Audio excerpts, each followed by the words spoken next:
Hey guys, morning. So this is a big deal because it's 10 years. Any of you guys here 10 years ago for Foursquare? Who remembers the location wars? I mean, I'm about to age myself, but like, that was a really big deal. And Foursquare's like the breakout, and so it's cool to be up here interviewing you because I interviewed you back then. There's a photo somewhere, and it's horrifying, so maybe we'll put it up. No. Maybe not now. How are you feeling today? I'm feeling good. I went to bed early last night.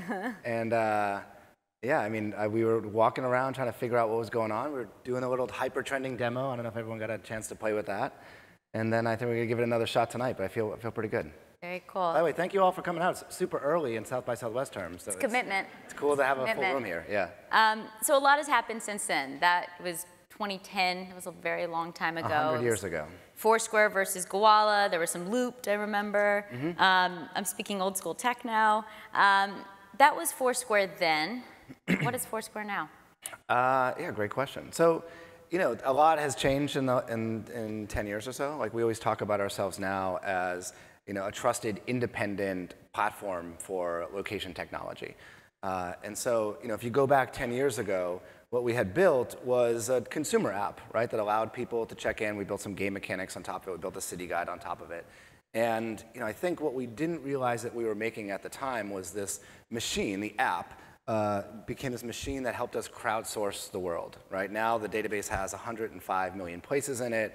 You know, there's hundreds of millions of tips and photos. We know about it, pretty much everything that's going on in terms of places in the world. And, you know, it's maintained by super users that you know, build and edit the database for us, which is great. But, you know, we went through this process a number of years ago where we knew that to survive as a company, we were going to have to like get beyond the check-in, and we kind of knew this going into Foursquare. Like the goal wasn't to build an awesome check-in machine. The goal was to like, you know, build technology or, you know, apps that would change based on where you took them.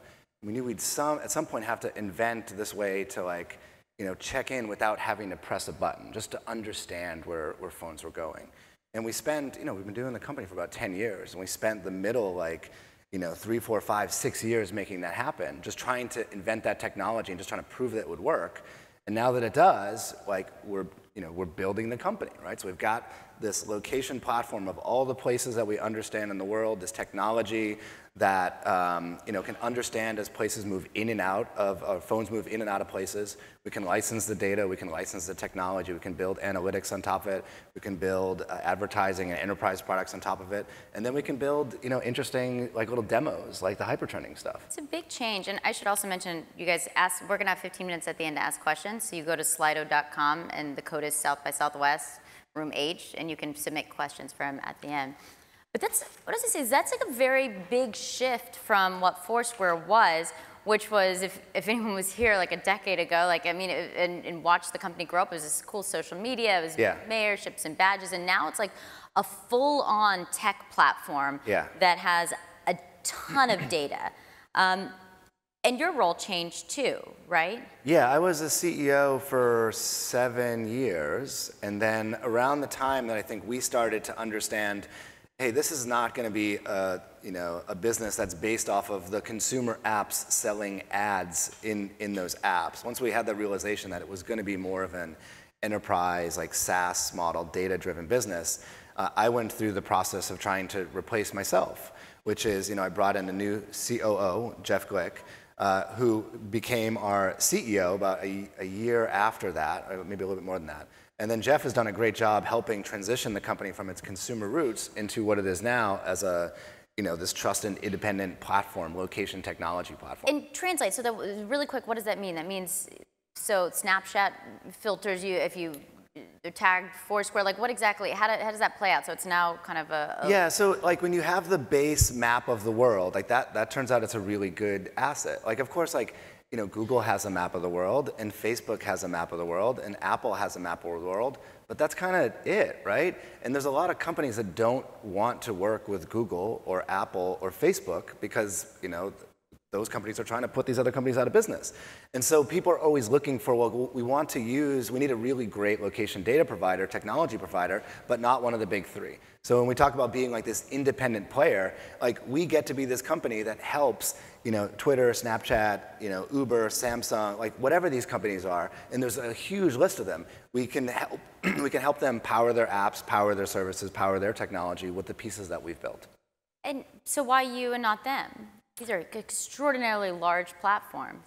In terms of why not? Why are people using this as opposed to, say, Facebook or Apple? I think people trust us more in a lot of ways. It's another big part of it, right? Like, we, even though it's 10 years in and, company's about 300 people and change, like we're still kind of a small company. Like the only thing we do is build location technology and products built on top of that location technology. So that's the thing that like we're focused on the most. It's the thing that's most important to us. And I think a lot of these companies would rather deal with us as it's our sole focus, and like they know that we're not going to like try to build our own stuff that puts them out of business. Like we're not a threat to Snap. We're not a threat to Samsung. We're not a threat to Twitter. We're a friend to them. We can help them build these things.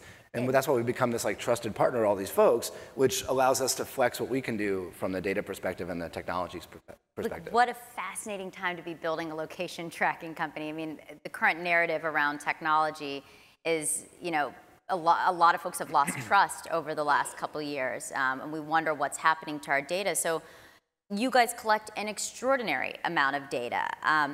Exactly what kind of information do you have, and where will you draw the line? Yeah, there's different types of data, right? First of all, there's the map of the world, which is all the places that we know about, most of which are public, like libraries and bars and restaurants, and of course people always put like their homes and their hotel rooms and stuff in there. And so we have to find a way to filter those out and keep those private. There's all the attributes that are tied to that place database, which are photos and tips, and is this place good for margaritas? Is it open late night? And then there's this all the information about which type of phones, which type of people are going to which places.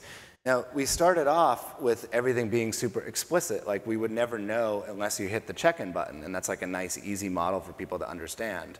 But like we realized that like it just wasn't realistic that people were gonna like take their phone out of their pocket and press a check-in button everywhere they went every single day.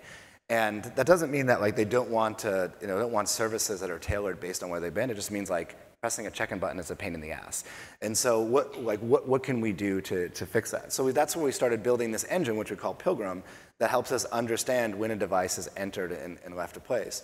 And we've been rolling this stuff out through our consumer apps for forever, and only recently in the last 3 or 4 years has it become the thing that powers all of our enterprise apps. But in general, like we understand, hey, this device has the Pilgrim engine on it, and this device has entered into a coffee shop called Starbucks, and then this device has left a coffee place called Starbucks, has entered into a business called Torchy's Tacos, has left that. And we can do that across millions of phones and millions of places. When that comes into it, if you're using the consumer apps, of course we know who you are because we want to say like, hey Lori, we want you to go to this taco shop and not this one.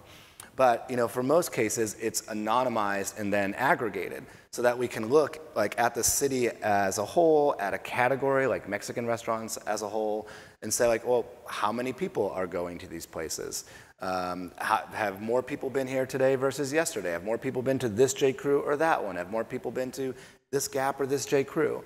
And so we have this understanding of where the devices are going, and what we've done is we've put a lot of thought into, okay, if we're going to take that information back in, how do we anonymize it and how do we aggregate it so that we can put it into our own analytics tools and feel good about it, and then also share it with partners and then also feel good about that relationship too. And so what I thought was interesting is you guys have ethics training at Foursquare. Why the decision? I mean, take me to that and take me into that room. Like what is taught in that room and what are the scenarios that you go through? Yeah, I think, just to back up a second, like I think one of the best things we have going as a company is we have like a really good like culture. And like every company says that. But like I really believe that. I think that it's like the single thing I'm most proud about after all the 10 years. It's like good people work at the company, they all have good intentions, and like we do good work. So I'm psyched about that. Why do you think that is? I think because we always it was important to us from the beginning. And it was important because like we wanted to make a company that made great stuff, and we hired people that wanted to make great stuff, and they brought people in that did the same thing. And so I also think it's like kind of my style from the beginning has been like, I don't want to be, back when I was CEO, I don't want to be the CEO that sits in the office and doesn't talk to anyone. Like, no, I'll talk to anyone. Like, hey, interns, what are we doing right? What are we doing wrong? Right. And just try to keep the organization super flat, keep the company super transparent, right? And so through the history of the company, even going back like 7, 8 years, if we ever screwed anything up, whether it was like an internal thing, an external thing, a bug, a botched product launch, like people would speak up. And even people that like you would argue like you have no business speaking up, intern, like those people would speak up because we made the culture that allowed them to do that. So like as it gets harder to like navigate what are technology companies supposed to do and not do, it was clear that like, the employees would ask questions like, I don't understand how this advertising tool works, and is it good or is it not good? And those would be questions that people would like ask at a company meeting, and we would be thoughtful in terms of like, okay, why don't we explain how everything works so everyone feels good about what we're doing? And as we were doing that, we realized like, well, not everyone has ever had like training in how to think about these things. Like, doctors and lawyers, like they get ethics training. Like, why not people that work at a tech company? And so, we hired some outside consultants. They come to Foursquare HQ. They give talks over a couple days, and it's just like, this is the way to think about things. This is the way to think about ethical decision making. Here's how you involve other people in the company. Here's what your process should look like. Here's how to make things feel diverse and inclusive. Like, these are all things that we've taken really seriously.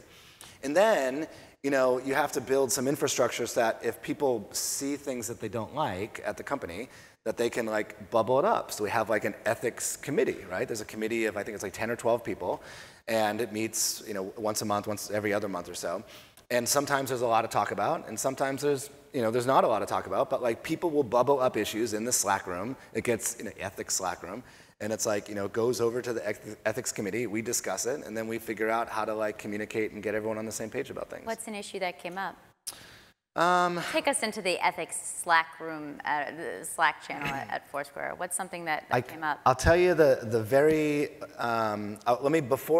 before that, let me tell you the very first example of this, when we realized we had to we really have to get serious about making sure that we're thoughtful here, was that there was, around the time we were about to launch the Pilgrim SDK, which is that technology that lets people understand as they walk into different places.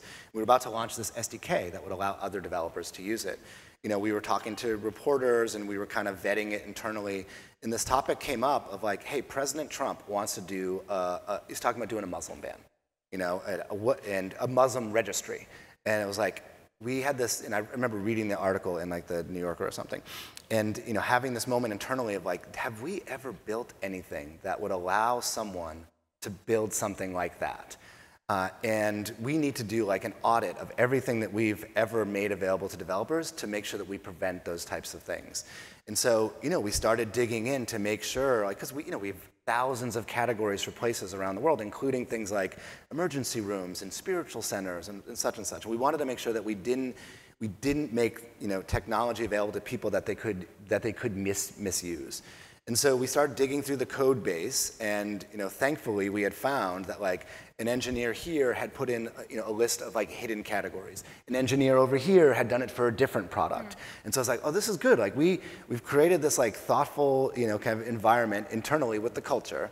Engineers have taken among themselves to kind of set things up in a proper way. And then what we did is had this like group organization session, which was like the beginning of the ethics committee, where it's like, okay, let's come up with a company-wide list of categories across the world that we don't want people to be able to build technology around. And now that is like a standard feature of like our internal apps, and then the things that we share externally. It's like, if you're a developer building on top of our platform, you have access to like 80% of what you should, because we've decided to edit out this 20% that we don't want people to be able to play with. And so that wasn't like a decision we have to make. That was kind of the thing that brought it to the forefront.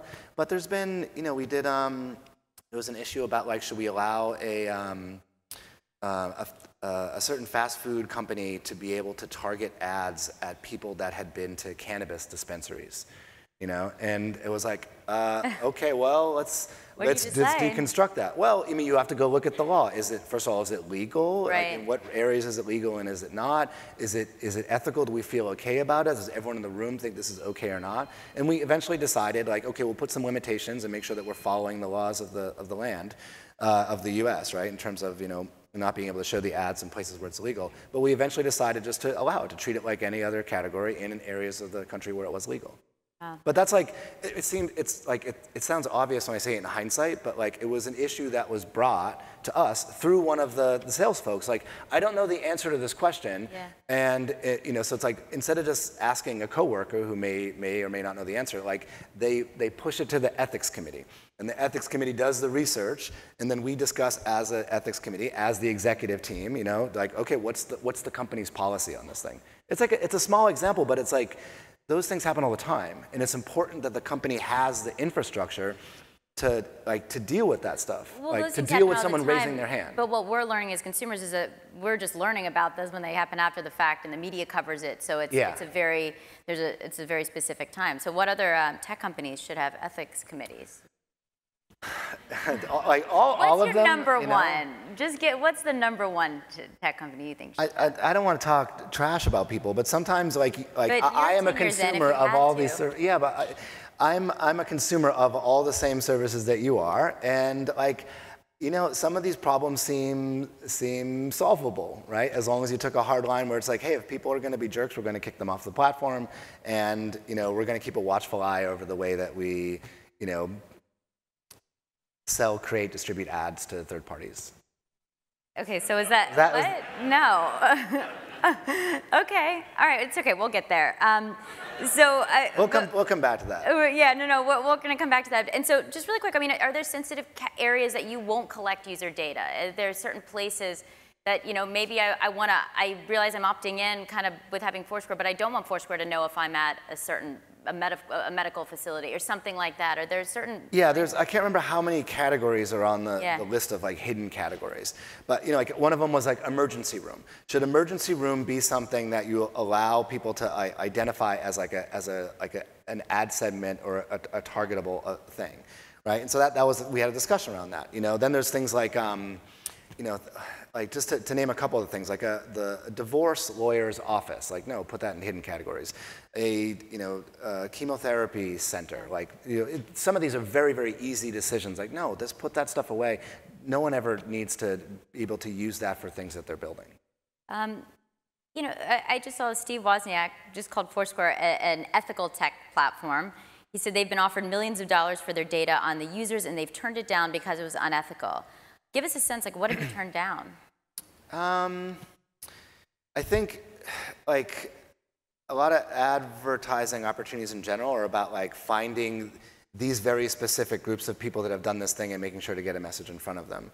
And we've decided that we don't want to help people target individuals.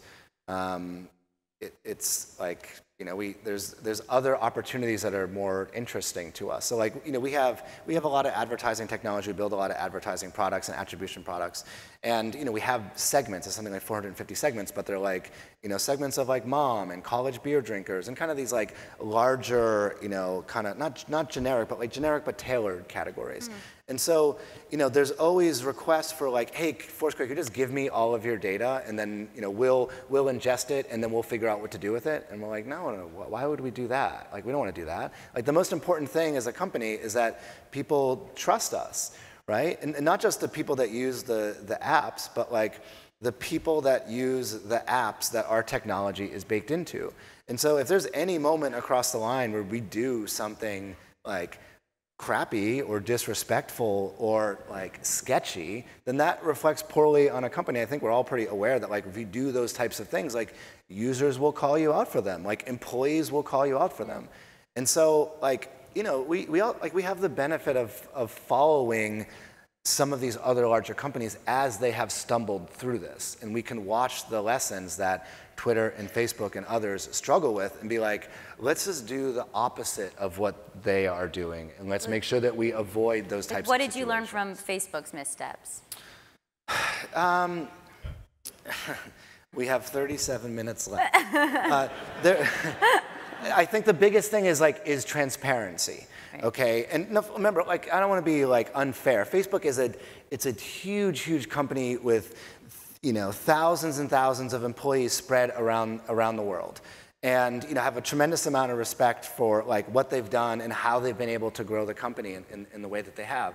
And it's very hard to be transparent with everyone at once. And, you know, I think one of the best pieces of advice I ever got from one of our investors, Ben Horowitz, is like, you know, the only time that you've ever been successful at over-communicating something is after you are so sick of hearing yourself say it that you can't listen to yourself say it anymore. And so for things that are important to us as a company, for our employees to hear, like, we repeat this stuff every single week at the company meetings. Here's how these things work. Here's what we do. Here's what we don't do. Here's why we made this decision. Here's why we didn't make this decision. And I think I've always thought it's important to involve like the employees, all the team members, in kind of the behind the scenes look at like, how do we make these decisions? What do we talk about at the board meeting? What does the board like? What do they don't like? Because this is where we discuss a lot of this stuff. Okay. And if you don't have the context for how the decisions are made, like, you don't really understand the company's decision-making process. And I think once people start to understand the company's decision-making process, like, they, you know, that like fuels the DNA of the company. Does that make sense? Yeah. I also, I always like having these types of conversations, and I've sat down with Zuckerberg before with a lot of these folks, and it's like, it's this idea of like, is what's also good for business good for society? So you talk about, you know, not making some of these decisions and turning down these offers to use this data in this certain way. Problem is, tech companies are beholden to their shareholders, to their investors. So this can prevent you from making money when you're competing with the likes of Facebook and Google. So how do you weigh the impact on your business and that pressure I'm sure you have from investors at this point? Yeah, I mean, like, we've kind of always been in this for the long haul. You know, like South by Southwest 2010, people were trying to buy the company from us. And we didn't want to sell it, you know, because it's like, we're doing something kind of cool here, and I had sold a company before, and it wasn't super fun. So let's just keep doing this one as long as we can. And like, it's not, you know, I think what you kind of said there is just like implied as fact. Like, well, you got to make the shareholders happy, so at some point along the line, you have to do the sketchy things. I don't think that's true, right? Like, we've probably like kind of artificially slowed the growth of some of what we're doing because like we turn down deals, because there's certain things we don't want to do, because we don't want to give over data. But that's like, you know, it almost seems like we've, you know, the 8th or 9th year of Foursquare, it's like, we've been doing this almost 10 years. Like, why would you screw it up now, right? Just to optimize, you know, short-term revenue growth. Just like keep doing what we're doing, the slow and steady thing. And I think, you know, for everyone that's been at the company and the people that work there now, like, we all have faith that like we're on the right path to making it work. What are your specific privacy standards that you guys go by? I know privacy is a larger conversation in the industry, and Foursquare has seems like it has a very specific standard for privacy. Yeah, there's a couple of things we always talk about. Number one, like location technology is like, it's really powerful, and people are very sensitive about it. And so I feel like it's almost harder to manage some of the stuff that we do than it is like a lot of other just like social media stuff. That's a different topic. But like one of the things that like is really core to us is this idea that like if you're going to ask people for their location, specifically like all the time in the background, you have to have a good use for it. Right, and so there's all these examples of company like a stupid flashlight company, for example, like a flashlight app that will like ask you for your background location. Like you guys have all seen this, right? It's like, why does the flashlight app have to know my background location? Why does the poker game have to know my background location? It's like, so they can take your data and sell it to someone else. Like that's shifty, right? So like when we are, you know, have these decisions, like who do we want to empower with our technology, we have like these vetting processes, like you got to be doing something really interesting regarding location, like make a feature that changes your app based off of location in order to use this, right? Like we have very kind of strict standards about that. The second thing is you got to be super clear with the users about what you're going to do with it, like, you know, the opt-in consent and, you know, being transparent about what's happening with the data, both in the system and outside of the system. And then I think the third part is like giving people control over things. Like if you know, specifically like Foursquare, has a lot of location data from folks, people that use the apps and otherwise, and we want people to be able, like, it's your data, like you're using Foursquare and you helped us collect it, and we're trying to monetize it, but like ultimately it's your data. If you want to come in and delete your account, we'll blow that away. If you want to come in and delete little nuggets of it, go do that. But like giving users flexibility over what's theirs. And this has been something we've done since Dodgeball. Like Dodgeball was my first company, which we sold to Google. And we were at Google during those during the Don't Be Evil days, and that was instilled in us. People are laughing. Why do you feel like they're laughing? I still think Google lives by that in a lot of ways, and I have a lot of respect for Google, right? But like, didn't they like explicitly remove that from the mix? Yeah, they did change it, which is kind of astounding. Yeah, I don't know what it is now, but like when we were like we built it all like. V1 of everything that everyone has ever played with from Foursquare to Dodgeball beyond, like started at NYU, right, as our grad school projects. And it's like, the 20 people that are using this are our friends, and we want to like help them have cool experiences with our stuff. And this sounds like hokey, but that's always been kind of the approach. Like whether it's 20 people or 20,000 or 20 million, it's like this is the community. Like treat the community with respect, and then they will trust like the things that you're doing and the things that you're building. That's always been my kind of philosophy for it. And having interviewed throughout the years, like for 10 years, you've always said things like that. That's always been important to you. And I think a lot of this conversation is happening in the backdrop of a larger conversation on regulation. Should there be regulation? Regulation is coming. What's the right kind? I'd be interested. I know Elizabeth Warren just announced a regulatory plan that would essentially break up the tech companies. Facebook, Amazon, Google, rolling back a lot of these acquisitions like WhatsApp and Instagram. Do you think that that's the right answer to some of these tougher questions right now? Well, I mean, there's a ton of different questions here. So I don't know if I can answer for all of the privacy questions, but like, we think a lot about like what future legislation will look like specifically for location technology companies. And like I guess my assumption is that most people in this room, because there's a lot of like tech heavy people in this room, I'm assuming, like understand there's like a spectrum of this stuff. There's like, there's apps that collect a ton of location, even about individuals, and will sell that to anyone.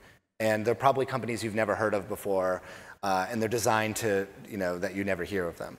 And then there's companies on the other end of the spectrum, like us, where it's like, our name. Like you came to a session that had Foursquare on it, right? People use the apps. People understand the technologies baked and stuff. And I feel like we are good actors in this space, and there's bad actors in this space. And I feel like, someone should probably step in and deal with the bad actors, and in a legislative way. And it's becoming clear that Foursquare as a leader in this space and as like a pioneer and innovator, all this stuff, like we have a seat at that table. Like we're going to have the opportunity to go down to Washington and have these discussions about this is what's right, this is what's wrong, this is what we do, this is what we would never do. And like you don't know what that's going to look like, what the legislation will look like, but I wrote in that big blog post about hypertrending how like 10 years into Foursquare, we have this opportunity to like, whether we like it or not, to shape the future. And that's not just like we make stuff for people to play with. It's like we get invited to these rooms to help people figure out what the laws should be going forward that determines what the future will look like. And that's a big, heavy burden, but not burden, like burden and opportunity. And like we're excited about that. But when you talk about looking at that future, does that mean a future where these big tech companies don't have as much power, are broken up? It might be, especially if like they're using a lot of the aggregated power for for not great intents. And I think it's without getting really into the weeds here. It's hard to comment on that stuff specifically, but like I'm a big fan of like all of Google's services, and I understand why the services have to be connected, and I understand that like something you tell me you want to meet me at the taco place over Gmail, and then it automatically shows up on my Google Map, with then buzzes an Android phone. Like that's a cool use of the ecosystem, and I think that's something that's different today versus like, oh, let's break up Microsoft in the late 90s, right? It's a different type of ecosystem, even though it's still just like technology companies. And Facebook just made a bunch of changes too. I mean, quite a few changes around the platform, talking about focusing more on privacy and securing data storage and Yeah. combining WhatsApp, Instagram. Do you think that'll be enough? Because Facebook really does kind of lead these standards, and you know, a lot of decisions made in Washington will be based on how people, I think, perceive the stuff Facebook has done. Yeah, That's enough? they very well could be doing it just proactively to kind of avoid the threat of any regulation there. I don't know. It's hard to see until those pieces get put together. But you know, it's very clear that like a lot of the major players today are watching the space carefully because they're going to have to change the way that they like organize the products, organize the assets, and then organize the business models. Well, as consumers, do you think we need to re-envision this idea of privacy? I think there's an interesting trend going. I don't want to answer a different question. There's an interesting trend going on where it's like, hey, is it worth me getting these services for free to give all these companies this data, or would I rather pay $1 a month or $5 a month? And I think there's going to be a lot of interesting stuff going over the next 3 or 4 or 5 years where people are like, why don't we try the $5 a month plan, you know, as opposed to these data-driven models. And I think it's going to be interesting to see how that plays out. You know, we have a kind of biased view here because everything that we do around the space it's all about it's all location stuff. Like I want to understand that like you as an individual are more likely to go to a taco place or a sushi place or an expensive place over a cheap place or travel to this city versus this city because you know we want to make interesting experiences that are based off of that data. Like I don't need to know what you watch on Netflix. I don't need to know what what articles you clicked on in the New York Times. You know, but like I think you can certainly make the argument that certain companies have gone a little bit too far in collecting everything but only giving you a little nugget of value back in exchange. That kind of brings you to hypertrending. This is something you're testing out here at South by Southwest. As I go to my awesome screenshot. Oh, there is a screen, right? I think so, yeah.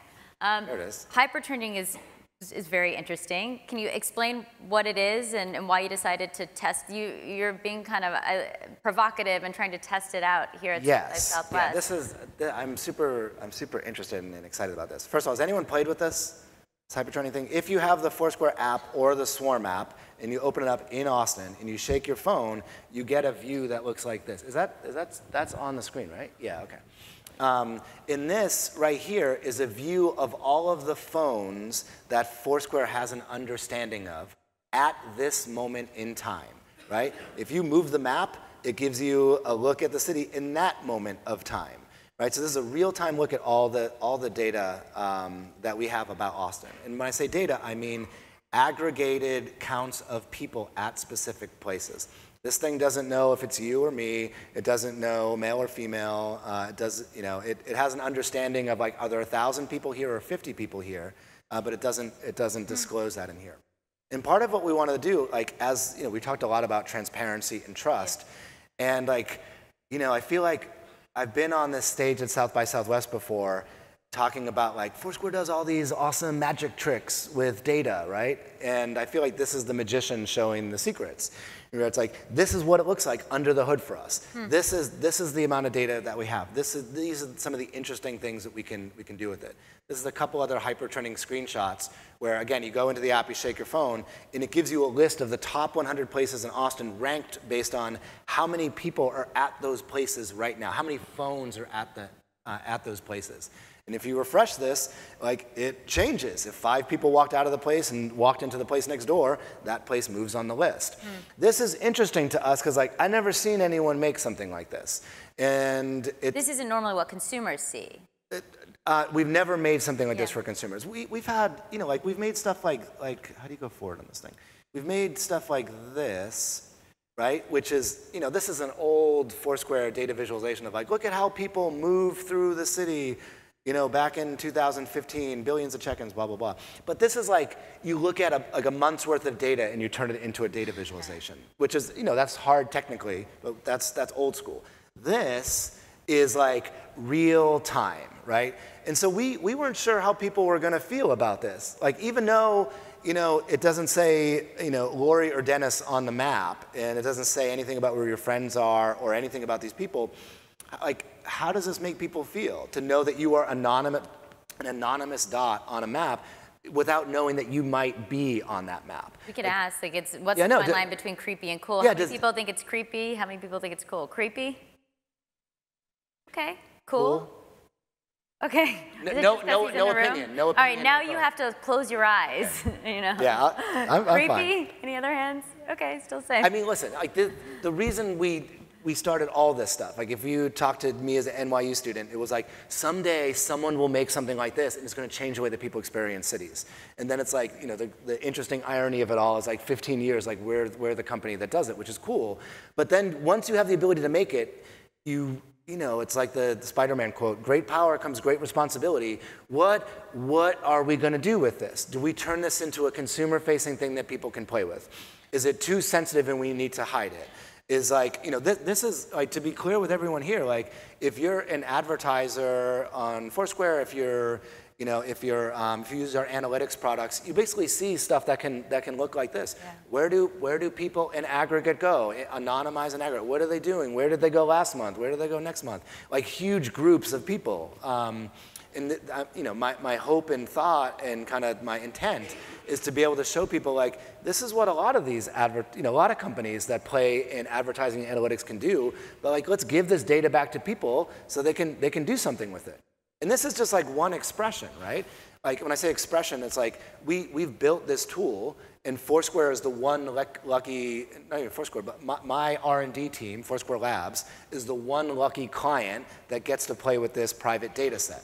And so what I'm trying to think about is like, should we spend the next couple months trying to like productize this, make it like an API that developers, you know, in this room around the world can query and build services off of? Is that a good idea or is that a bad idea?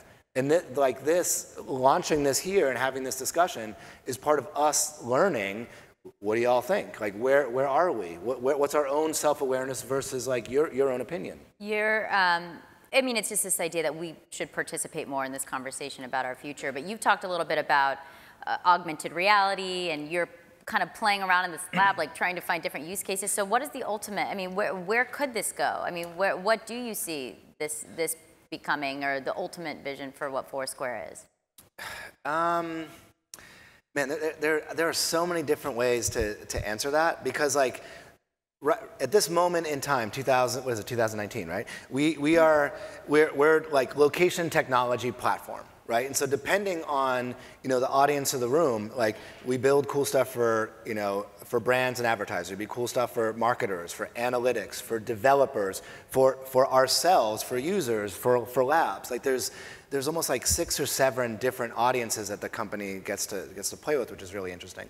And so if you got the Foursquare exec team up here, everyone has a different, you know, a different answer for like the thing they're most excited about. I love this stuff. Like I generally think that, you know, this idea of understanding like where humans are as a whole, and being able to understand this movement and like the living, breathing pulse of a city is a valuable asset as a, you know, as someone that lives in these cities.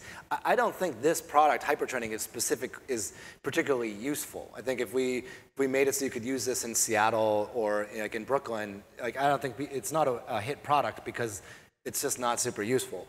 But I think you could take this and do like 5 iterations on top of it and make something really, really interesting. You know, like I personally am very like inspired by a lot of, you know, like interesting science fiction stuff that I've either read or movies I've watched or things like that, you know? And so everyone's watched episodes of Black Mirror, which are totally dystopian. And I'm like, okay, how do we make that thing that's totally creepy and do like a cool Foursquare version of it that would be like interesting and helpful and not evil?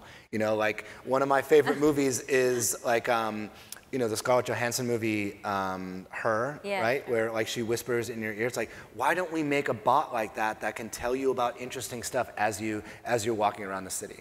Like I don't know if we'll ever make that stuff, but we might get to work with other companies that are trying to make that stuff. You know, when you put on these AR goggles, when you play with like, you know, Bose has a pair of headphones not headphones, with you know, glasses with speakers built into them.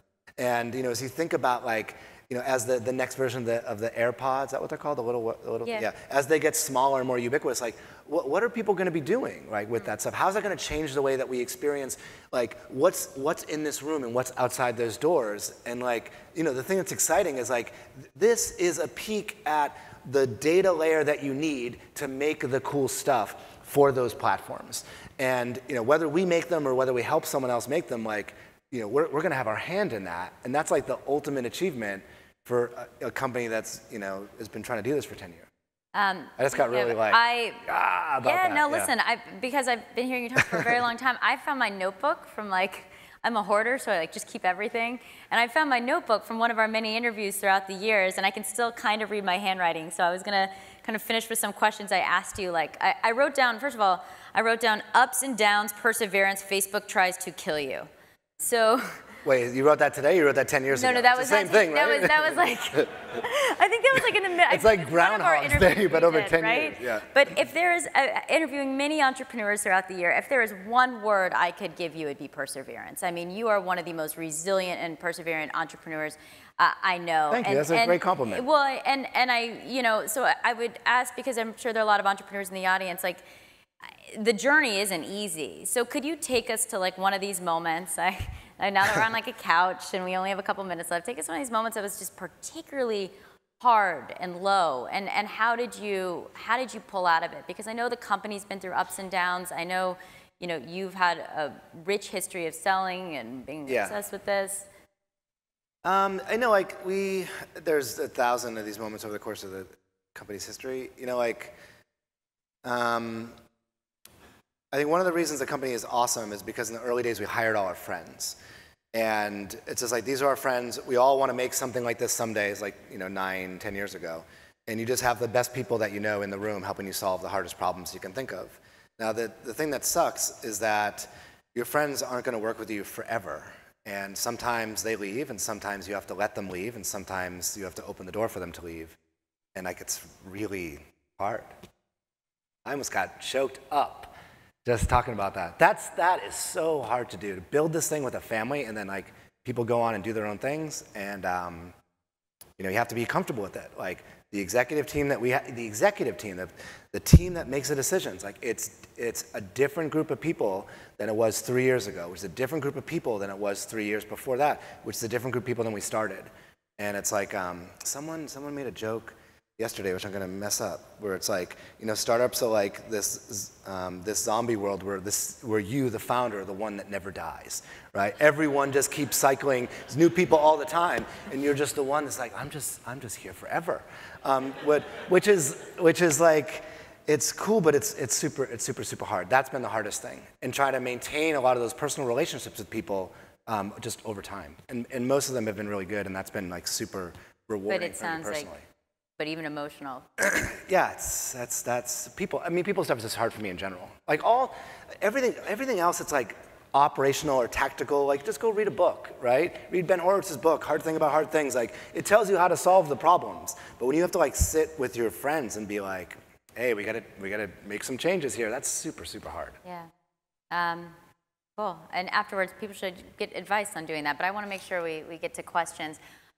First and foremost, the most important one, Lori, very appropriate dress, topic appropriate, yes. I am wearing a dress of a map and did not realize it until I came here that I was on topic, so that's neither here nor there. Keep going, guys. You can come up with better than that. Okay. From David, appreciate your stance on data ethics and privacy. Where have you unexpectedly been able to use data for something really great? It's, I think one of the most rewarding things about having a company that has all these open APIs and tools and stuff is that you see what people build on top of things. And people will take our data and build things that they want to exist in the world that currently don't. And so some of the examples are older, but we've seen people build versions of Foursquare meant specifically for to be more wheelchair accessible. Specifically for people with there's an app called Blind Square, which we cite all the time, because it's one of the most beautiful things that ever come out of the API, a version of Foursquare for blind folks. There's tons of examples of this stuff. I look at the hyper trending stuff and this ability to get a sense of where like where people are and crowds that are forming. And I wonder, like, can we use that can urban planners use that to make cities that make more sense? Can disaster recovery people use that, like after an earthquake or a hurricane or something?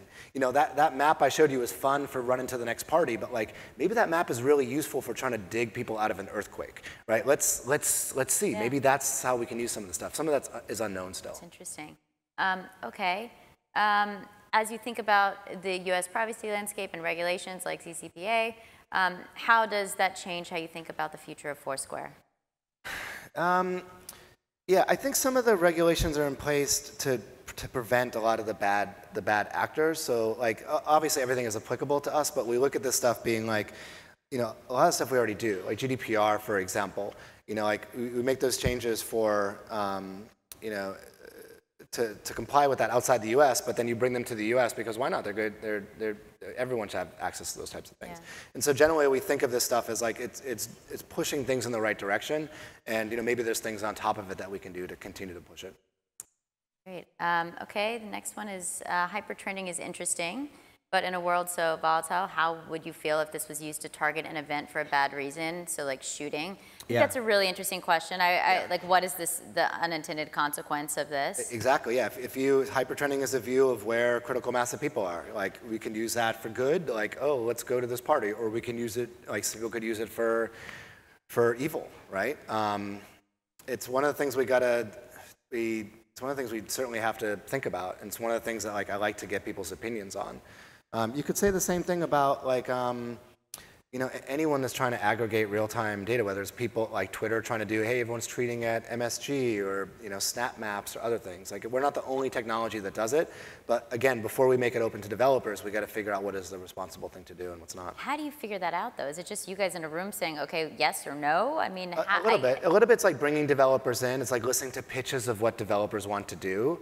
You know, we brought up the example of like the Muslim registry. That was, you know, wasn't an idea that kind of spawned in our head. It was like, you know, someone had put that idea in our head. It's like, oh my gosh, we got to make sure that we prevent against these things. And so, you know, that example of like, oh, could people use this for shootings? Like that's not the first time I've heard that. We certainly think about those things, and we think, how do we protect against it?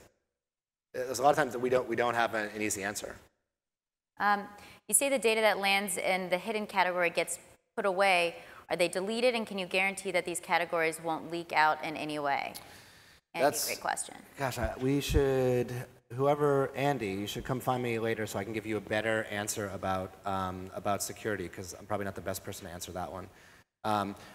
Yeah, in general, we have a lot of this information on our servers, and there's a big chunk of it that we use just for like machine learning and training purposes.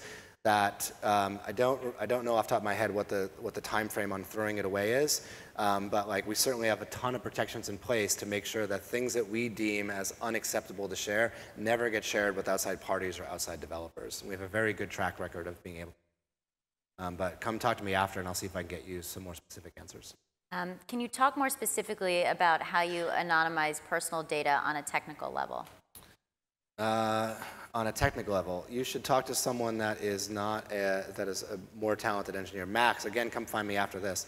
A lot of it is like, you know, you look at, you know, any PII that happens to be in there. Like we mostly key things off of ad IDs. People have the ability to delete their ad IDs, to refresh their ad IDs, and that's how a lot of our information is. That's how we manage a lot of the user IDs information. But for more specific things about what we're doing to remove or delete or destroy, come see me after, and I'll find someone that can give you a better answer to that. How do you see Foursquare data influencing retail, particularly fashion retailers? Retail stuff is super interesting for a number of reasons, right? Because like you look at the foot traffic data that we have, which is in hypertrending, and you know we're using it to like measure parties and events, but like retailers can look at that and say, okay, here's you know, a neighborhood in New York. Show me what the most popular, you know, retailers are across everything, whether it's grocery or you know, or fashion or knickknacks or whatever it happens to be. And that's data that we can then go and share with those businesses, right? Like a really interesting use of Foursquare technology is, hey, someone runs an advertising campaign and they want to see how successful it was at driving people into the store. It's like we can help you do that. If you know the ad IDs that saw the ad, we can help you figure out, did those specific individuals or specific ad IDs end up at a place like that? At least in terms of like a large group, a large sample. And so it's not just fashion retailers, it's a little bit of like all these different types of retailers that now have access to different types of tools and analytics that can use it to measure effectiveness of ad campaigns, marketing campaigns, or even things like, you know, hey, should we not even have our store open on this day? Or should we move our store 2 blocks over? Or like, we're gonna put a new store in this neighborhood, where should we put it based upon, you know, where folks that like to shop at these types of places end up walking around? Like, those are all like questions that we can help retailers ask. Or answer, I should say. Would you ever compensate consumers for the data that they provide, a data dividend? It's an interesting question. Yeah, we talked about that stuff a lot. We looked at a lot of, you know, one of the labs projects was like to look at, you know, swarm coins as like a crypto blockchain type of thing where people are getting rewarded for putting data in. It's super, super interesting. It's on our list of things to explore. We just haven't gotten there yet. Part of it's like there's not a lot of examples of folks that have done that really well that we can crib off of. And so therefore, and I don't think we have enough resources to just go invent that on our own, but it certainly is something that we've looked at and thought about a lot. Consumers are giving up their data in exchange for these services. Some argue the data is more valuable than the service. How can companies balance the scales? Yeah, that's another great question. You know, we were talking about this idea of you know, services that are, you know, pay as you go or pay per month with the expectation that no data is collected.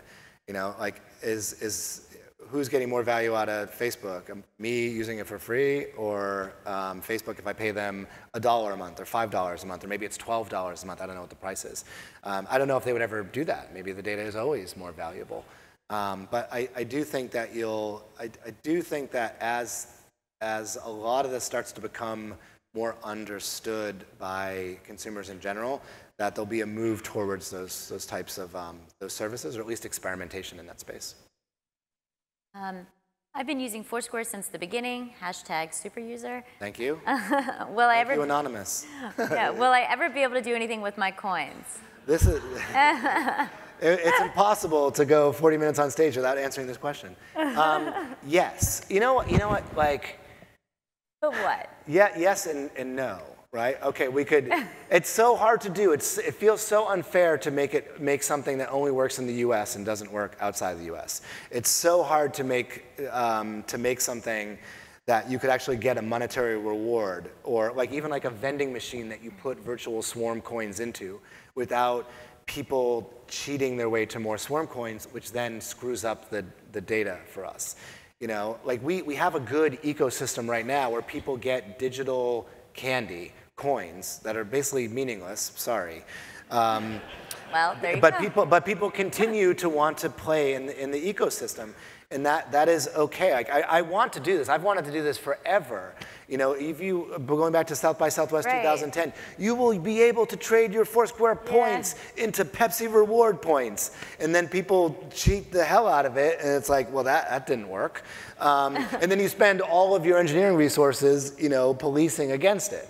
And so we just kind of like paused on that stuff. I would love to solve this. I just don't know how to do it. And we tried so many different things. But someday we will. Someday I will try my best. Is that like maybe you could have like a crowdsource, some kind of.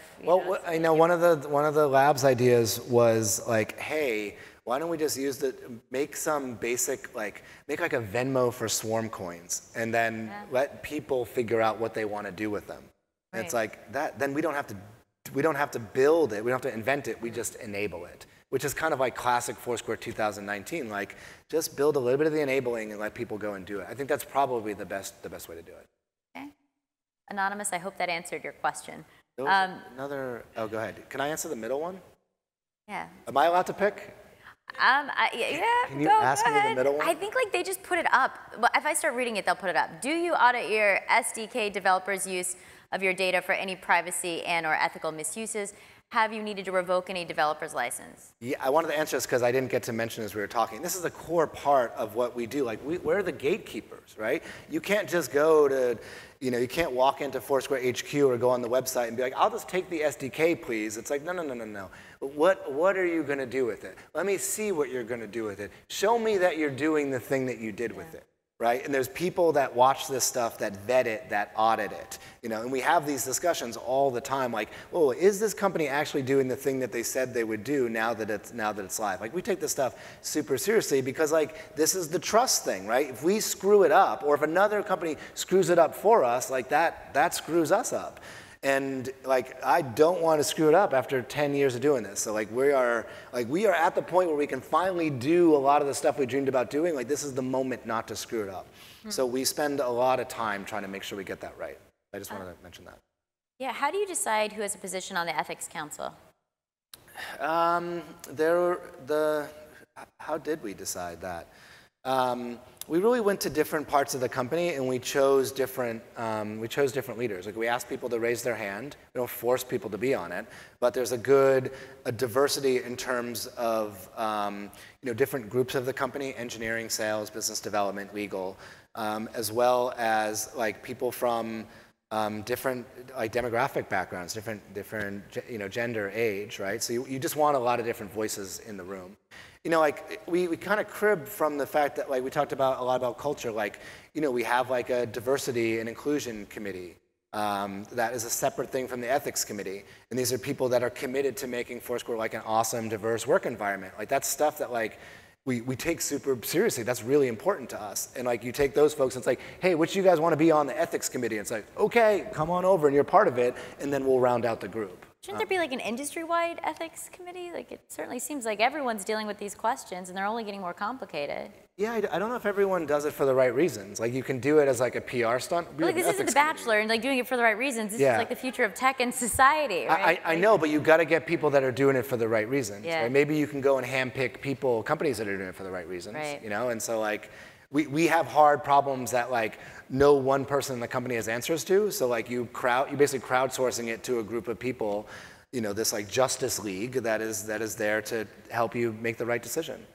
All right, we have 40 seconds. So what's the future of Swarm?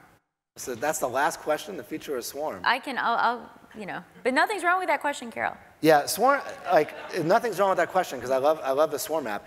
Swarm is Swarm. It's like, it does its job for us, which is help us learn about places in the world. It does its job for you, which is helps you remember places and kind of makes it fun along the way. Like, there's incremental tweaks to that, but like, I don't want to reinvent Swarm again. I also don't want to reinvent the City Guide app. City Guide app is pretty good. And it does what it's supposed to do, and it does the job that we hired it to do, and I think it does the job that you hired it to do. Yeah. The thing I am interested in is like, what are the other things that we haven't invented yet? Like, hypertraining is one of them. Like, MarsBot being like a version of Foursquare that talks to you, right? A map that talks to you.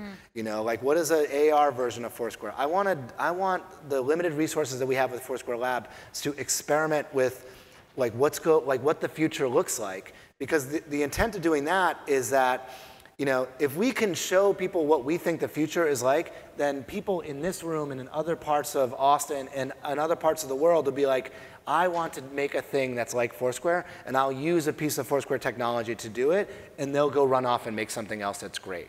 And so I feel like a lot of the stuff that we build now, it's about trying to inspire developers to like follow in our footsteps, inspire developers to use our tools, and then also inspire them to think the same way we do about the space, which is like, through this lens of being like thoughtful and ethical about these things. Can we get the badges back?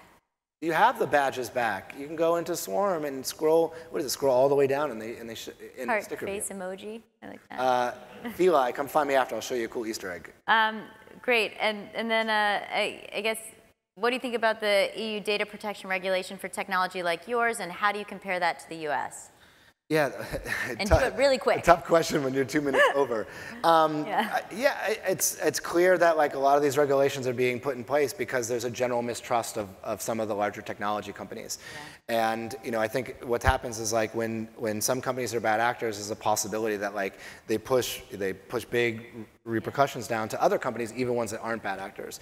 You know, in general, I think we're in this big, like, 5-year learning process as, like, consumers and users and makers and builders and thinkers and developers and entrepreneurs. We're trying to figure out what is the right way to handle all this stuff, and I think it all ends up in a good place. But it ends up in a good place because people are starting to, you know, have the discussion, because consumers are starting to push back, because consumers are starting to boycott services, because employees are starting to walk out of companies that are unethical. And I think that's pushing a larger conversation about, like, what are we supposed to be doing as makers and creators? So we got to wrap it. Last question. Dennis I spoke to, the difference between Dennis now and the Dennis I spoke to 10 years ago, what's the biggest difference? Man, what a great question. I don't know. I think I'm much happier now than I was then. I think we were so pissed off that a lot of the stuff that we had built didn't get a chance to make it at Google, because that was and I don't want to go back to that, because that was our shot to make something big. And we left and we did it again, and I was like, I swear to God, this is going to work, and we can make something cool out of it. And so to be here 10 years later and be like, we've made something cool. We're the leader in the space. We invent the future. People work with us. It's a huge, super satisfying thing to be like, fuck yeah, we did it. I'll tell you one more thing, and I think this is important to other people that get caught up in the startup life. Like, I moved on with my life, right? I went through so many years of my life where it's like, I can't get married until Foursquare is over. I can't have kids till Foursquare is over. And like halfway through, I was just like, fuck it. And like, I'm gonna move on with my life. I'm gonna try to have a life outside of work, and got married, and I have these 2 awesome kids, and it's like the best thing ever. And I let myself do more than just be Johnny Startup Guy, and it's been like the best thing for me. Amazing. Cool way to end it. Great question. Thank you for making me say that. Great. I hope they're watching. A good way to end a tech thing is, I think, on humans and humanity. Yes. Something pretty cool. So thank you. Appreciate it, guys. Thank you so much. It's super fun.